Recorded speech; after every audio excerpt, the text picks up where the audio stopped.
into her and her story.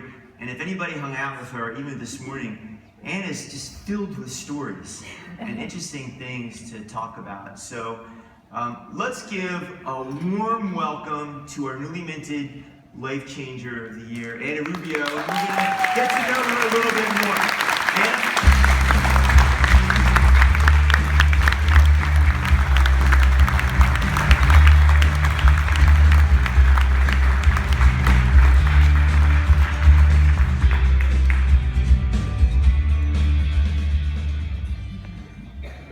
So the big question, and my wife asked me to ask you this question too, Roseanne. Did you get any sleep last night? Well, first of all, good morning. And thank you so much for the great reception you're giving me. No. We didn't think so. And my principal didn't leave until after 1. He just wanted to talk and talk and talk. This doesn't happen to people like me or to schools like my school. So I can only thank you. Just praise and thank you. Good, good. A real question is, what got you into it? What got you started into education, and then in particular physical education, which is where you focused? To be honest with you, I wasn't a very good student. I had struggles with reading and comprehension. But my father and my mother, they're from Cuba, they pushed me. They knew that I had some form of disability, but when I was a child, they didn't have all the help that you have now. And my parents, they just kept pushing me, and it wasn't an option for me not to graduate college. And I loved sports, and they knew that I loved sports. And my father would just say, just do what you like. Forget about trying to be in business or in engineering. Do what you like. And I did. I said, I'm going to become a physical education teacher. And there were many times that I wanted to just quit. I didn't want to graduate. And my father would sit me down pretty tough. He would say, you're not going to quit, because I'm not going to have someone in my house without a college degree. And I'm so thankful to him and my mom that they really encouraged me and forced me basically to finish my degree. And I loved it, and I didn't really know what to do with it, but I did. I got married. My son's father's a U.S. diplomat, and when we were abroad, it didn't go so well. And when I came back to the United States, I looked at my 3 sons, I looked at myself, I looked at my parents, I looked at my sister, and I just dug real deep, and I said, I'm going to be a teacher, because that way I can serve my students, I can serve my sons, and have the same schedule. It wasn't like, oh, I want to be a PE teacher. No, it was something that just kind of fell in my lap. And then when I went and I applied at Miami-Dade public school system, they said, you're going to this school. And I went to this first school, was called Comstock Elementary, and it was very similar to Earlington. And I was like, OMG, what am I getting myself into? This is crazy. And I just embraced it. I embraced the challenge, I embraced the struggle. I saw the kids. When you look into their eyes, my church is my school. I see my God in the eyes of my kids. I see their struggles are so much bigger than I could ever have. And they're children. So that's what I do, and I embraced it, and now I just love it, and I serve them, and that's my calling, and I guess,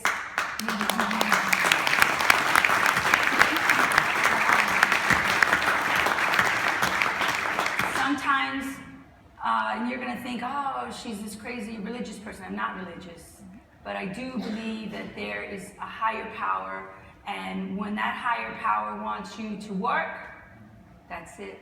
You have to do it. And my calling, and then after Comstock, that was still a much nicer school. When they sent me to Earlington, that was like really, oh wow, this is, because I don't even have a PE shelter. Most schools in Miami-Dade County have physical education shelters that protect you from the sun. This school was built in 1936. The asphalt is from 1936. The PE shelter is from 1936. The basketball hoops are from 1936. They have never been renovated. And I'm in the hot sun. Thank God I have some beautiful old oak trees that we can go and hide under from time to time, and that sun just blares. But I've learned to manage it. I love my students. I love my students. If you hear their stories, I mean, can I tell you one story about one of my students? I think we want to hear this. Yeah. I have a little, just a beautiful, well, his name is Damien. He has these anger issues like you would never see. He'll throw desks and chairs, and he'll cuss like you don't know, and it's just this rage. And one day when he was calm, I said, Damien, why are you so angry? Tell me, why are you so angry? And the great thing about physical education is I can actually connect with my students. The classroom teachers, they're on a schedule about data and testing, and we have to get this done and that done, and if they don't meet their goals, you know, it's bad. But me, I get to actually connect with them. And Damien told me, Miss Rubio, think about it if you were me. I was taken away from my family. And this little boy is in 3rd grade. He's 8 years old, 9 years old. They took me away from my family. I don't really know why. And they put me in this big place where there were all these kids. I didn't know who they were. And Miss Rubio, you don't want to know what happened in there. No, Miss Rubio, I can't tell you what happened in there. And then one day, a family came and they adopted me. And I was so happy I got a new family. And you know what, Miss Rubio? After several weeks, they returned me. They didn't want me. And I had to go back to that place where there were all these children, and you don't want to know what happens in there. You don't ever want to go there. And another family came and adopted me. So this is the 2nd time. And after a month, they didn't want me either. So wouldn't you be angry, Miss Rubio? And I'm thinking, how do you answer that? How do you answer that? So when they cuss at you, when they throw things at you, you understand. You have empathy. So, you know, you just wish you could give these kids some type of mental health professionals where they could just express themselves. So that's one story. Well, it's an interesting story. Yeah. It's a moving story. And it happens here in the United States. See every day. Mm-hmm. We are all salespeople, and the one thing that I noticed about you, and I know a lot of people did too, was how you promoted yourself. You were prepared with your business cards, and you were really talking up Streamline Miami, Yes. the nonprofit Yes. that you created. And I think we would love to hear some more color about, you know, what led up to that. And the things that you've done, because you didn't just create it, you also continue to improve it and help make it grow. Why don't you share that with us? You know, after I started there in 2006, it was like, okay, I'm here year after year, and you are constantly hearing about, you put time and effort into these children. That you know, you're expecting to hear stories that, oh, they're graduated, they're this, they're that, they're doing great, because they're no different than our own children. They're smart, they have so much energy and power. You saw Mr. Dixon yesterday, and you saw how dynamic he is. They're all like him. Why are we not making sure that they go up and become professionals? And I kept hearing, oh, Rashad got killed. Oh, Travaris was killed. Oh, on the news, Zephaniah shot too. You know, just all your students that you put time and effort to die. And I just one day woke up, had my cup of coffee, and I said, I have to do more. This is not enough. We're not doing enough. The system is not working. And we're putting all this energy and we're spinning our wheels and it's not working. So the schools actually we weren't taking our kids on field trips. We didn't have enough technology. Our aftercare program was terrible. just on and on and on. And I sat down with 5 of our best teachers, including Mr. Dixon. We said, we have to do more. And they were all on board because, you know, imagine your motivation as a teacher. It takes a lot to get those kids engaged and focused and learning about math, reading, and science. So we came together, and from grassroots, I told them my idea, you know, what we wanted to do. I asked them, what are the main things you need? And we listed them off, and every week we would meet, and every week we just kept building and building and working like a team. It was almost like a desperation to make a foundation for our kids. It was, and then you say that I'm so well put together, but my sister, she also assists me a lot. She always has great ideas, very innovative, and she's very well involved in my foundation. So that's how it all started. Tell us about the changes you've made, because you've started it and you've expanded it. Yes. To do different and new things, or even maybe some of the things that you're thinking about doing later on. Well, last year, it was funny because I went with another teacher. We had no clue what we were doing, but I love grassroots things. I love starting new things, trying to create them, and really making them go. It takes a lot of work, but it's so much fun to do. And one day, a very dynamic teacher and I, we went to the University of Miami. We called over there, and we got a hold of some sororities and fraternities, and told me when their main meeting was, and we just went. And we started handing out, we made business cards, and we started handing out business cards, and we said, all we need are just 5 minutes of your time. Please, just 5 minutes of your time. And luckily, they gave it to us, and we just told them about our school. We told them about how we want to have that connection between college students and our elementary school students, because you have to reach them before they get to middle school. They're all dying in middle school. So we have to get them when they're young. And we want college students to come together and connect with our elementary students and plant those seeds of higher education. So they took it, like they loved the idea, and we started planning incredible field trips. We have done, the first year we did maybe 4. This year we did 7 with the University of Miami, but in total we've done 20. And we started taking them out, because you don't learn by just being in a classroom. You have to have hands-on. You have to have people engaging you and telling you, you can do this. You can go. You're no different than, look, this person looks like you. You can also be here. You know, planting those seeds of what they can do, kind of like what perhaps your parents did to you. They don't have that. They don't have someone telling them, oh, you can be an engineer. Oh, you can be an artist. What is it that you like to do? Start thinking about your future. And we're doing that now. We're doing it now, and the culture is changing. They're used to having everyone telling them that they're bad, that they're this, society, and even their families. They don't understand the power of being positive. So we really want to empower them. We want them to see that they can be successful. They can.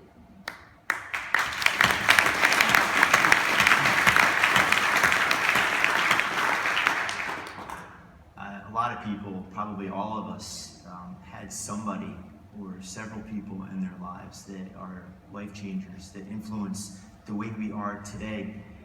Who is yours? My life changer, it has to be my mom and my dad. My mom and my dad. They came from Cuba with nothing.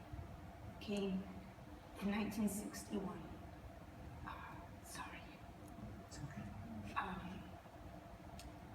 They came here running away from a revolution, Fidel Castro revolution, and they started with nothing. My father was in his 20s, right? Mm-hmm. In his 20s, my mother was a little younger. Can you imagine now? With nothing. And my sister was a baby, and my mother was pregnant with me. And they were, I think, in Queens, and they first started in one of those, what do you call them? The projects. No, it wasn't projects. Shelter. Mm.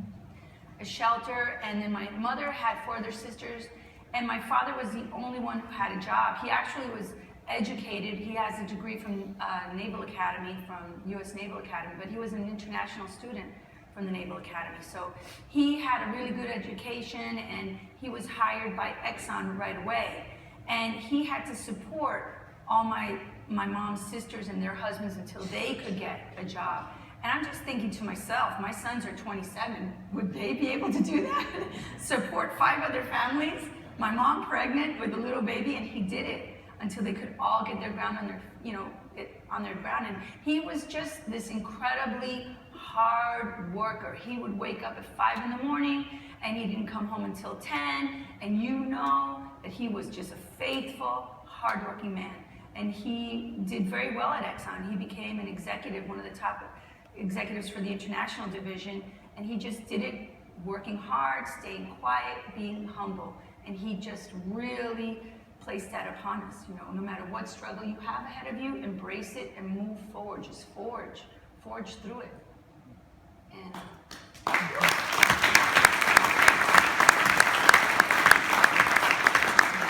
you may have already answered this question, and there may not be just one answer, but is there one big thing? You're an educator, but educators are always learning from others. yes.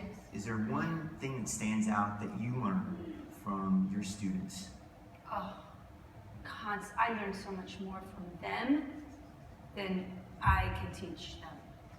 Because of the struggles they've had, they're constantly telling me or showing me, in life you have to be humble. You have to be humble. I don't care what position you have to keep it humble. I see leaders that once they get to that high place, all they want to do is have all the accolades. And then the ones that got them there, they don't want to even speak to them. I see it time and time again. You have to keep that humility, especially when you get up at the top. When you're at the top, always embrace who got you there, the people that are so-called below you. And I don't think they're below you. They're there with you. And keep that honesty, keep it at an even keel, because we work hard on this. And because you're a leader, you have to embrace your staff. And my principal, he does that so well. He does it so well. And that's why this year will be really successful. So that's the greatest thing I can say. My children, my students, they teach me that we have to make changes in the United States. They don't even know that they're teaching me that. They are teaching me that you're only as strong as your weakest. If your most vulnerable is growing and they're living in such poverty, we're not strong. If we're not able to educate our most vulnerable, we're not strong. We're not. How can it be that in the United States we can invent the smartphone, we can come up with inventions and cure diseases, but we can't figure out how to educate our most vulnerable? It's like having a baseball team or a basketball team or a football team. If you don't get those skills for your weakest player, you're not going to win. You're not going to win. We're losing doctors, lawyers. We're losing just carpenters, builders. We're losing. And it's now being going across, because the only skill they have really is everything that's illegal. And now we have this big opioid epidemic. How about if we had educated them? We're not educating them. That's why I want Streamline Miami. I'm not going to wait for these legislators, these government workers to decide, oh, here, take a little crumb. No, it's not going to happen.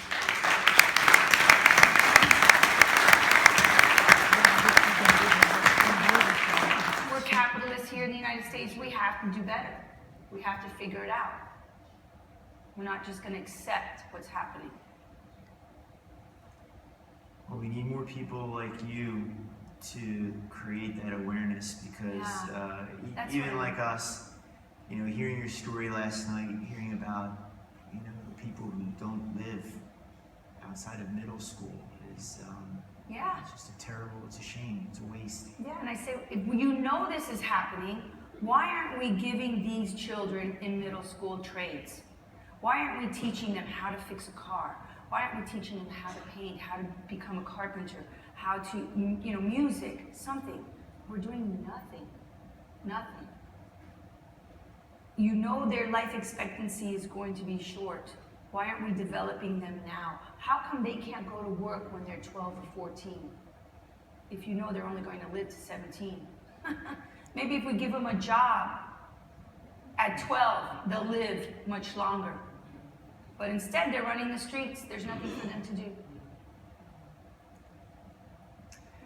Well, I have one more question for you, but before I ask that, is there any closing words that you'd like to share with all of us? Just, you all are obviously leaders in what you do. Always lead with giving back. It doesn't have to be to me. It doesn't have to be to me. Give back to your community. I always say, when you get, reach back and pull someone up with you. Because you may have the skills to be a leader. You may have the skills to sell and to make a great living for yourself, but not everyone does. So help mentor, educate, tutor. If it's easier for you to donate. But get involved. I think for us to become a nation, a great nation, we have so many things we have to fix. There's so many people in need. I see poverty that you wouldn't see in other countries here in the United States. How is that possible?